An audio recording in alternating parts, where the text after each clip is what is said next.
Olá, eu sou Patrícia Vale e esse é o Wealth Point, onde os grandes gestores compartilham as suas visões. O mercado de multifamily office brasileiro tem se desenvolvido nos últimos anos, com empresas tradicionais crescendo e ganhando relevância e novos entrantes. Em meio a isso, a discussão sobre os melhores modelos para a gestão de fortunas ganha cada vez mais relevância. Para falar sobre o amadurecimento desse mercado, seus desafios e seu futuro, convidamos dois sócios fundadores dos mais tradicionais e relevantes multifamily offices do mercado, Thiago Castro, da TAG Investimentos, e André Benchimol, da G5 Partners. Bem-vindos ao Wealth Point. Obrigado, Patrícia. Obrigado. Pelo convite. Privilégio estar aqui. Obrigada a vocês por estarem participando. Então, nos últimos anos surgiram bastante multifamily offices, né? Mas quando vocês começaram lá, quase não se ouvia falar, né? Já mais cerca de 20 anos, né, que vocês estão aí no mercado. Queria ouvir de vocês por que vocês decidiram fundar um multifamily office em uma época em que os bancos dominavam, né, a gestão de recursos, com as dificuldades que vocês enfrentaram com isso. Thiago, você quer começar? Posso começar. A minha história é até curiosa, né? Até a fundação da TAG, que esse ano comemora 19 anos, eu nunca tinha trabalhado com wealth management ou private banking, que era um mercado novo para mim. E um ano antes, acho, da fundação da TAG, eu vi um case muito interessante que falava do início dos single family offices nos Estados Unidos, um século antes, no começo do século passado. E o desenvolvimento que ele aconteceu de maneira muito forte nos Estados Unidos. E ali tinham poucos players e eu vi a oportunidade de poder trazer de uma forma... É curioso, né? A bandeira que a gente levanta hoje é a mesma bandeira que a gente levanta há 20 anos atrás, talvez pelas razões diferentes, que era, de fato, a capacidade de poder trabalhar pelo interesse do cliente, né? Pela questão da independência.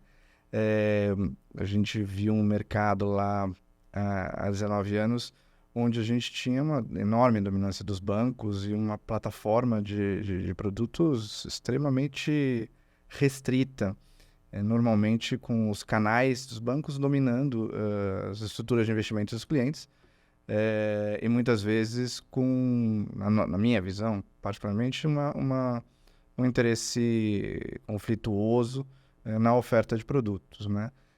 Acho que ao longo algumas vitórias do mundo dos independentes aí, ao longo desses 20 anos foi a capacidade de criar essa plataforma aberta, essa pluralidade de escolhas. Obviamente o mercado se desenvolveu bastante, mas acho que o posicionamento sem conflito, acho que a principal, o André deve concordar comigo, a principal bandeira que a gente levanta todos os dias eu estou do seu lado para conseguir escolher os melhores investimentos dentro da política de investimento do seu perfil, né? Sem nenhum outro interesse. Eu gasto 100% do meu tempo olhando investimentos sem nenhum outro tipo de viés. Acho que essa foi uma das razões pela qual há 19 anos a gente reuniu inicialmente 5 investidores para conseguir fundar a TAG e a partir daí começar a desenvolver não vou chamar de plataforma, mas acho que um serviço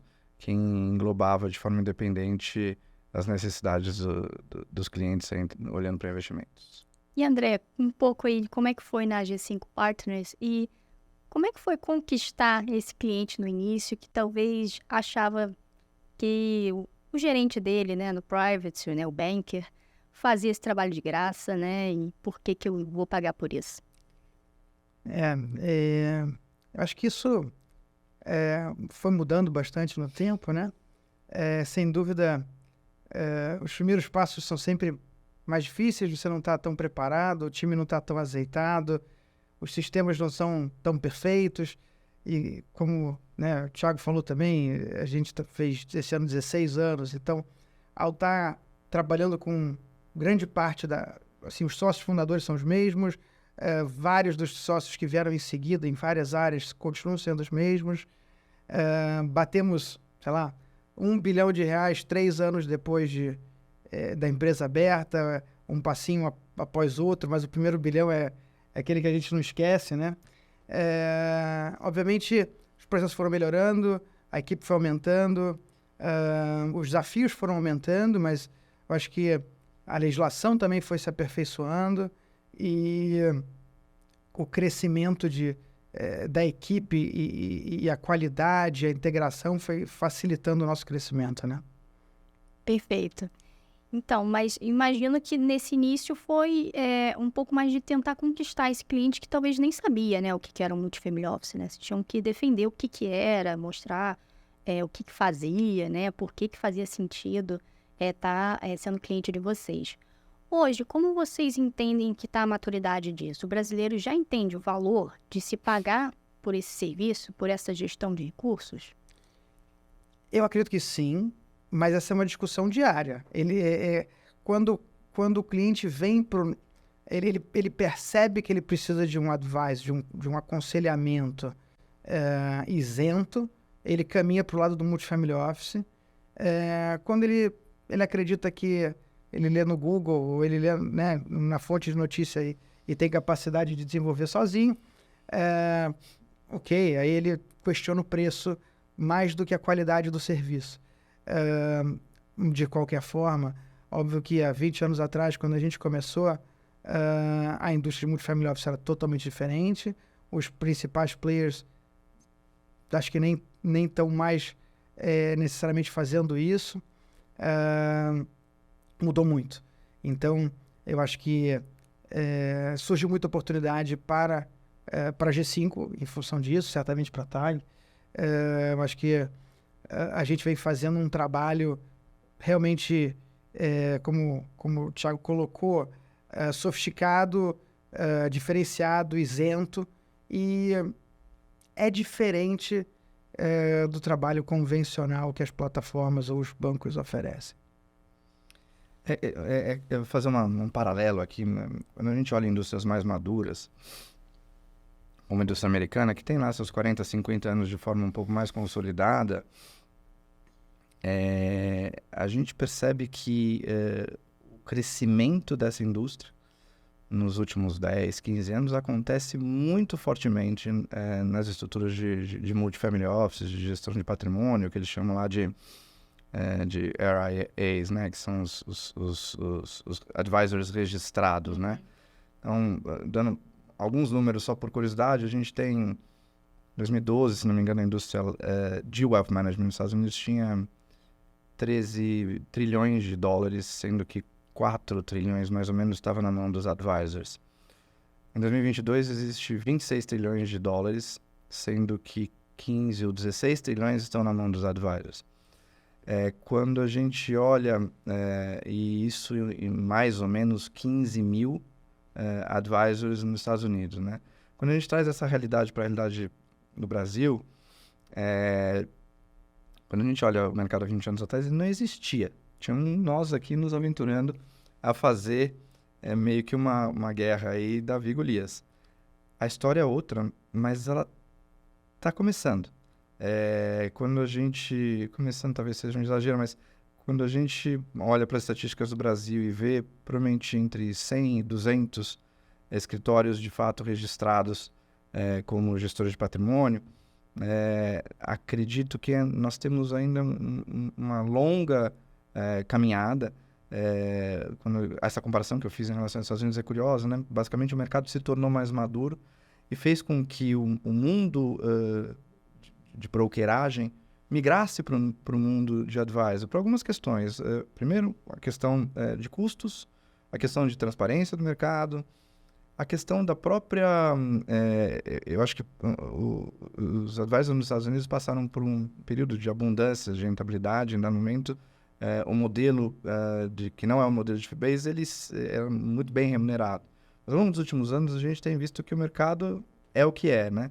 Aqueles 10 anos que a gente teve de muita abundância em termos de investimentos e rentabilidade, nem sempre é uma verdade absoluta. Eu acho que ali também os players do mercado perceberam que este modelo, que é um modelo obviamente muito mais alinhado, além de tudo, acaba trazendo de alguma forma um certo conforto em prestar esse serviço, porque esse serviço você gasta, de novo, só olhando investimentos, não com uma outra preocupação ou com algum outro tipo de drive para tomar algumas decisões em relação à alocação de clientes, de investimento em clientes. Perfeito.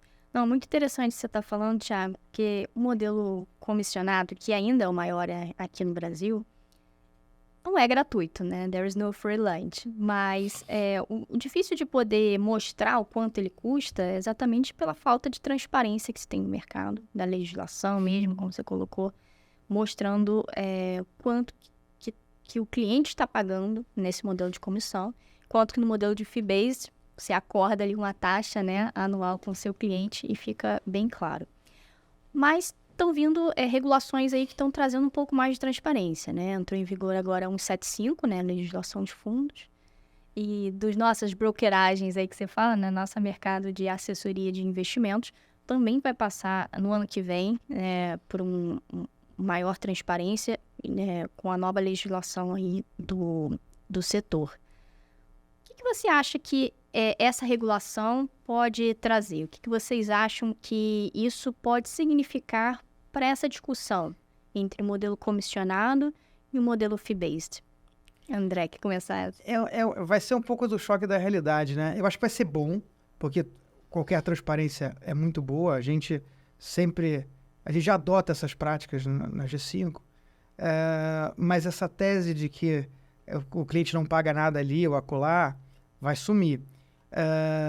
Eu só não sei dizer se como isso vai ser feito. Acho que a gente tem que ver, assim, será que vai ser feito com transparência efetiva? Não sei.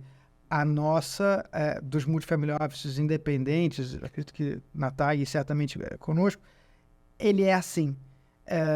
E você vai ver algumas discussões nessa legislação nova que, assim, não vai poder fazer rebate de taxa de performance. Você vai ver algumas coisas dificultando o processo de transparência também.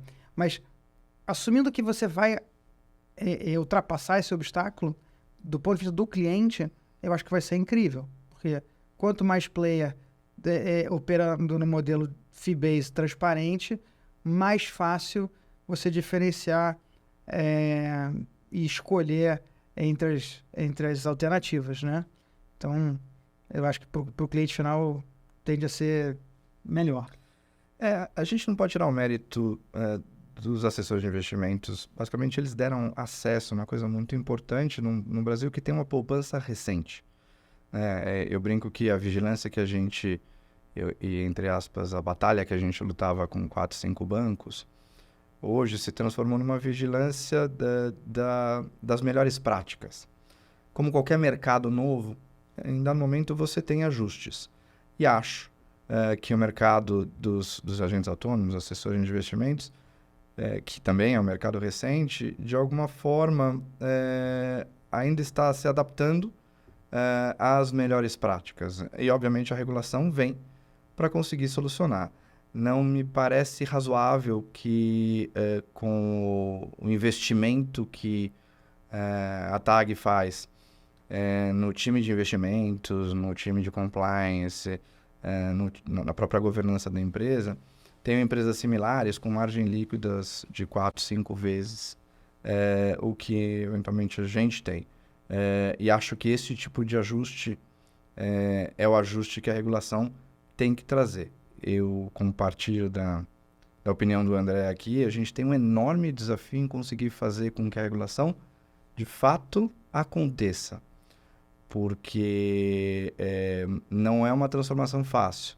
Quando a gente identifica que existem clientes que pagam 5 vezes de forma indireta o que eventualmente custa no nosso negócio, essa conta aparece em dado momento. Eu não sei se numa disputa leal, onde o cliente tem essa transparência, esse jogo vai continuar da forma que ele está. Eu acho que a gente tem um bom desafio para conseguir exercer a regulação nos próximos anos para fazer com que esse jogo seja um jogo transparente, um jogo justo. Eu acho que essa justiça traz, sem dúvida, uma melhora para os próprios investidores.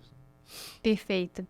E muitas assessorias de investimento já são grandes, gigantes, como você falou, tiveram todo o mérito, né, de chegar a lugares talvez que ninguém chegou.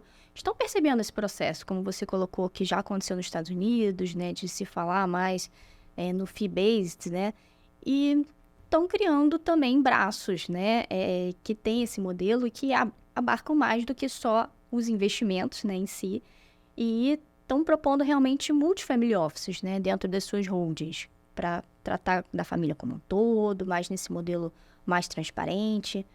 O que vocês acham disso, desses novos entrantes fazendo braços, né, de multifamily offices? É bom para essa indústria, mais player aparecendo, mais gente falando disso? Eu tenho talvez duas vertentes de resposta. A primeira se você me der uma empresa de assessoria de investimentos, provavelmente eu vou ganhar menos dinheiro do que eu ganho hoje como gestor de patrimônio. Porque basicamente o drive que a gente construiu ao longo dos últimos anos foi um drive sempre de conseguir trazer os benefícios indiretos do mercado para o cliente. Eu não sei fazer diferente disso. Eu provavelmente teria margens menores no meu negócio se um dia eu transformasse o meu negócio de gestão nosso negócio de gestão de patrimônio num negócio de assessoria de investimentos. Eu acredito que o contrário também é uma verdade. Eu acho um grande desafio alguém vender um serviço tão qualificado, ou eventualmente mais, posso até me colocar na posição aqui conflitada de julgar o quão qualificado mas dizer que ele vai ter que valer eventualmente 1/4 do preço. Então, acho que as assessorias têm o seu propósito, têm o seu DNA. Entendo que eles têm um enorme desafio, porque esse mercado, Estados Unidos tem acho que 40 mil players registrados, né? Os advisors saíram de 10 mil para 15 mil e saíram de 30% do asset under management para 60% do asset under management. Então, se de fato nos próximos 10 anos ou 20 anos isso acontecer no mercado brasileiro, é importante estrategicamente que eles estejam posicionados. Mas até onde eu sei, e sei pouco, as estatísticas das gestoras vinculadas aos assessores é algo pouquíssimo relevante dentro da alocação de investimento desse cliente. Digo que é 10% ou 15%. Então, acho que tem um desafio muito grande em, de fato, genuinamente querer ter um business similar ao que a gente tem e não simplesmente para ter uma solução caso, eventualmente, o cliente fique incomodado por perceber os FIIs que acontecem no meio desse processo direto. Tem aquela provocação, assim, tem um ditado popular que diz: você pede a cadeira para o ferreiro, ela sai de ferro; você pede a cadeira para o marceneiro, ela sai de madeira, né? Quando o modelo, o DNA inteiro da corporação, ela é voltada para a perna direita, a esquerda fica enfraquecida, ou vice-versa. Acho assim, se conseguirem fazer, vai ser incrível, de novo, para o investidor final. É complexo você juntar em uma empresa vários níveis de excelência, e de um lado você vende produto e de outro lado você vende consultoria. É possível, claro que é possível. E se conseguirem fazer, poxa, eu acho que para o cliente final realmente vai ser incrível. Mas talvez não seja tão simples quanto os legisladores estimulam. Eu acho que temos que esperar e torcer. Eu sou a favor do livre mercado sempre, então vamos esperar para ver. Interessante é que o debate está na mesa, né? Mais do que Sim. nunca. Acho que isso vocês concordam, né? Então, só de trazer a discussão, eu acho que já é bastante interessante. Agora, essa discussão, ela ainda está também em que ponto, né? Uma coisa a gente aqui na Faria Lima falando, ou nos grandes centros financeiros, Rio de Janeiro, talvez, Belo Horizonte e tal. Queria também aproveitar que vocês falassem sobre o resto do Brasil, né? Acho que o Thiago pontuou muito bem. Players, né, que estão chegando em lugares talvez que nunca teve essa discussão mais forte de investimentos, realmente só tinham os grandes bancos. Como que vocês veem essa oportunidade, né, de falar sobre o multifamily office para o interior do Brasil? Olha, eu posso dizer o seguinte: a gente tem uma proxy de PIB nacional dentro da G5, destacando bankers e estratégias de aproximação com todas as áreas, com todas as regiões. Então, região norte, região sul, centro-oeste. Mas, sem dúvida, o tema Multifamily Office é algo mais presente nas capitais do que pelos interiores. Os assessores de investimento têm muito mais presença regional, porque em toda pequena cidade tem provavelmente alguns assessores, isso é ótimo. Então exige um deslocamento, um ciclo de viagem, um ciclo... Agora, o Brasil evoluiu muito, então o interior, o setor de agribusiness é fortíssimo e em função disso várias outras indústrias se desenvolveram também. Então, em termos de riqueza, tem muita riqueza espalhada pelo Brasil inteiro e muito distante até da Faria Lima, o Rio, o Belo Horizonte, como você comentou. Mas a cultura financeira, realmente, ela é mais forte nas capitais e você tem que educar um pouco o que é o Multifamily Office, quão mais longe você sai desse eixo sudeste, né? Mas eu acho que é um desafio prazeroso. Eu me divirto nessas viagens, a gente faz bastante desses road trips, vamos falar assim, faz parte e cada vez mais você vê a outra geração, não necessariamente a do fundador, muito mais engajada, muito mais dedicada à pauta investimento, fazendo estudos e realmente é muito mais curioso para esse lado. E quanto mais sofisticado for ficando esse debate, eu acho que realmente é melhor para o ciclo de investimento daquela família e melhor para o mundo de investimentos como um todo, né? Eu acho que eu adiciono para os investidores qualificados e provavelmente para clientes com as grandes fortunas, eu arrisco a dizer que mesmo no interior, ou já conhece ou está no gestor de patrimônio. Acho que a capilaridade que os assessores financeiros, os agentes autônomos acabam que trouxeram para a indústria acontece em todos os layers. Mas eu arrisco a dizer que quando a gente está falando de patrimônios mais relevantes, o que torna de alguma forma essa procura por uma sofisticação maior em relação a investimentos, eu acredito que já existe uma presença.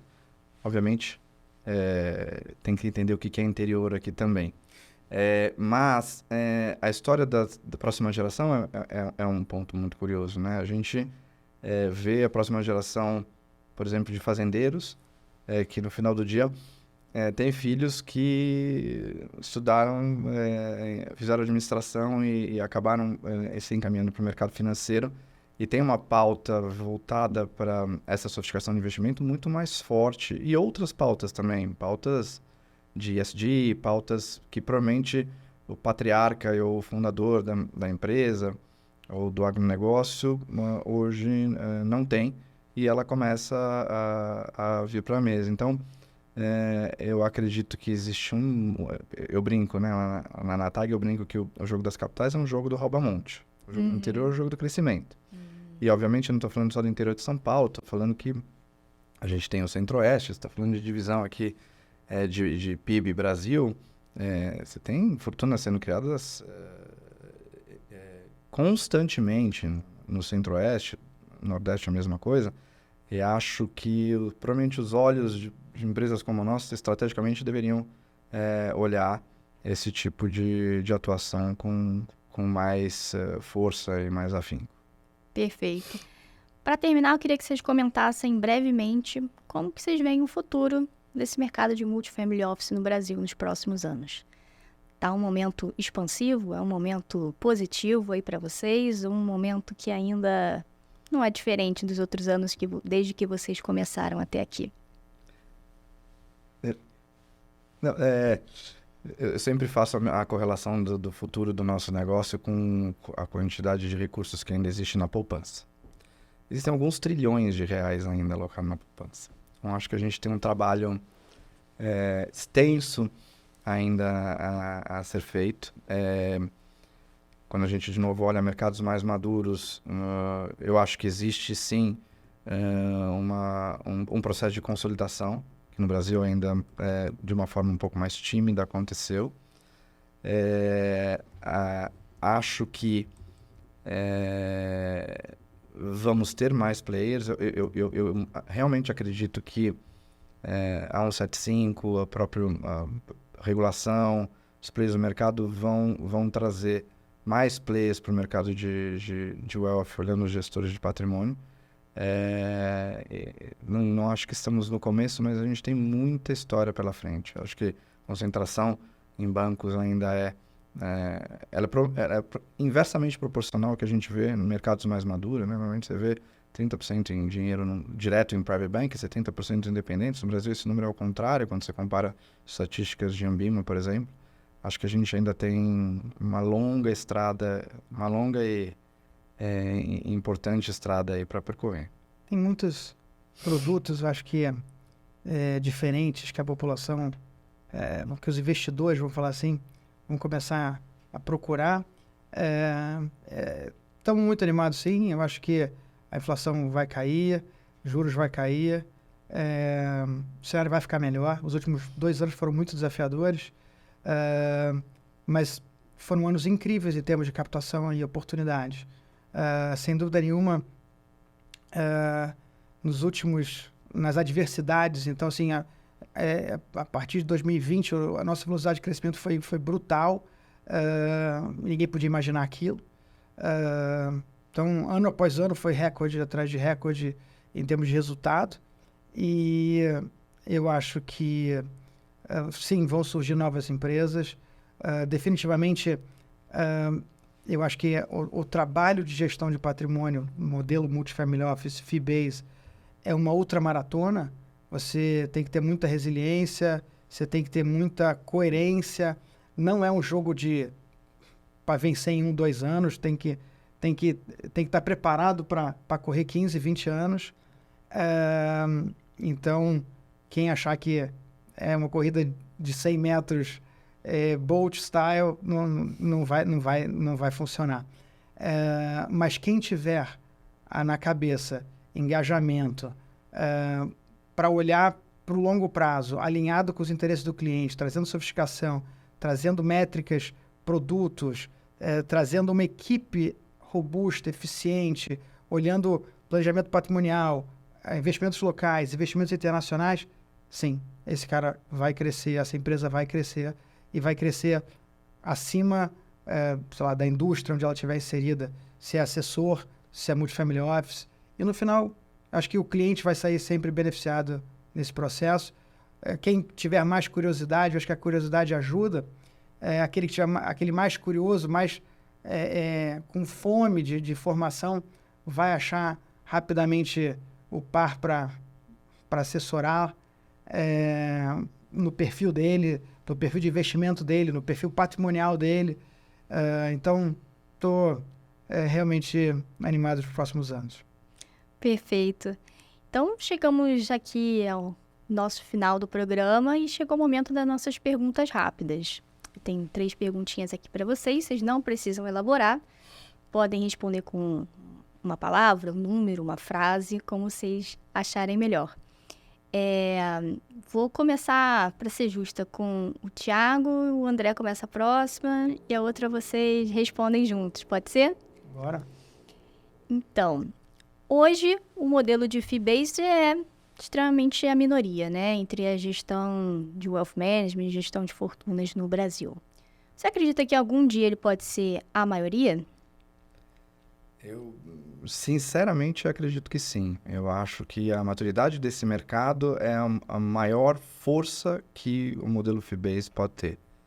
Eu acho que, ao longo dos anos, cada vez mais vai ficar claro como os players funcionam e quais são as remunerações, sejam elas de forma direta ou indireta. E isso vai fazer com que este mercado, este modelo que a gente tem, o qual eu acredito que seja o mais alinhado, acabe prosperando mais que a média da indústria. André? Eu concordo. É aquela disputa entre o fácil e o certo. O fácil, às vezes, não te leva muito longe. O certo vai te levar longe, mas vai exigir uma disciplina, de novo, uma resiliência, uma coerência. Então, eu concordo que no longo prazo, quem sobreviver vai estar no FIBase. A indústria vai seguir, mas pode demorar, tá? Pode demorar 100 anos aqui.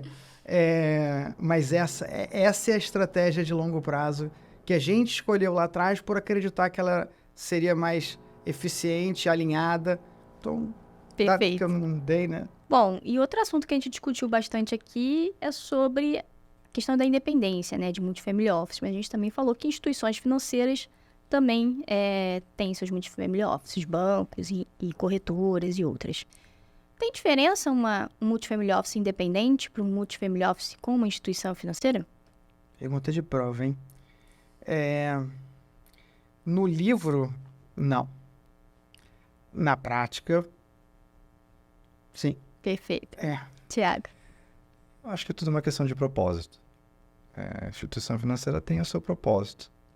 E os gestores de patrimônio, os family offices, têm o seu propósito. Eu acho que a resposta provavelmente passa pelo propósito. E multifamily office é algo mais complexo, né, do que só investimentos.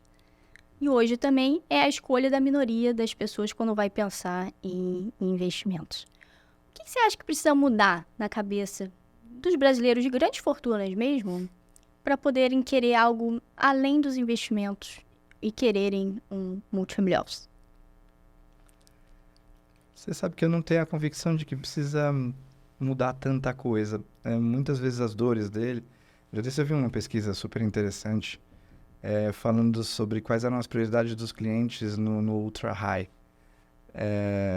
Eu nem sei se eu deveria falar isso aqui, mas acho que vai ajudar o nosso mercado. A rentabilidade não era a primeira e também não era a segunda. Então, eu acho que o trabalho que a gente faz, aqui a gente acabou focando um pouco a conversa em investimentos, em modelo e tudo mais, ele é mais complexo e mais completo do que simplesmente passar pela estrutura de alocação de investimento, né? A questão de sucessão é uma enorme dor para muitas famílias, muito mais do que rentabilidade em muitos casos. A questão de planejamento tributário é algo que a gente... quantas e quantas visitas eu já fiz onde a questão estava na questão tributária, não estava na questão do investimento. Então, eu acho que a capacidade que um gestor de patrimônio tem, o investimento que empresas como as nossas fazem para terem, além de investimentos, a turma do Wealth Planning, a turma focada em informação e sucessão, obviamente com parceiros, engloba uma necessidade, arrisco a dizer que essa é a palavra, necessidade do cliente. O investimento, eventualmente, a gente consegue ter alguns clusters em modelos diferentes, mas existem outros temas que estão nos primeiros lugares aí da lista de objetivos de clientes, que são extremamente importantes no olhar deles. Perfeito. Adicionando aqui 2 centavos nessa equação, eu acho que tem o cliente de multifamily office que ele já vendeu o negócio dele e ele está cash. Então, esse cara vai estar muito preocupado com o planejamento patrimonial, com investimentos, talvez com a educação da próxima geração, talvez com temas relacionados à sua vida familiar pessoal.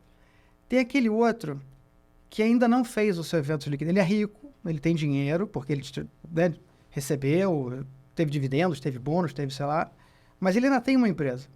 E ao fato de ele ainda ter empresa, ele ainda precisa de outros apoios.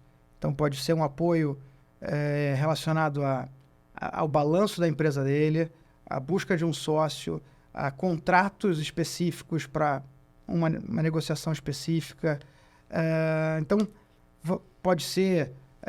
sei lá, se ele é um grande investidor em arte, pode ser ajudar a organizar uma curadoria de arte. Assim, realmente, o trabalho do multifamily office vai aumentando de acordo com assim, alfaiataria. Você vai ter clientes muito diferentes. e a gente tem que estar pronto para atender ou arrumar soluções específicas para aquela necessidade. Como o Thiago falou, não é só investimento. Investimento é um dos itens, pode ser preponderante para um e não ser no outro. Wealth Planning, planejamento patrimonial, educação herdeiros, ESG, pode ser muito importante para muita gente e não ser nada importante para os outros. Eu acho que a gente aprende no nosso negócio com clientes muito exigentes, com clientes muito sofisticados, como atendê-los de forma individualizada. E a expansão desse mercado, eu acho que vai fazer todo mundo aprender muito e desenvolver muito. Tem muito espaço, tem muita particularidade para a gente fazer juntos. Perfeito. Olha, agradeço demais a participação de vocês, a análise de vocês, foi ótimo. Obrigado pela oportunidade, muito obrigado. Obrigada também à nossa audiência. Esse programa vai estar no site do Neofeed, também nas principais plataformas de streaming. Até a próxima.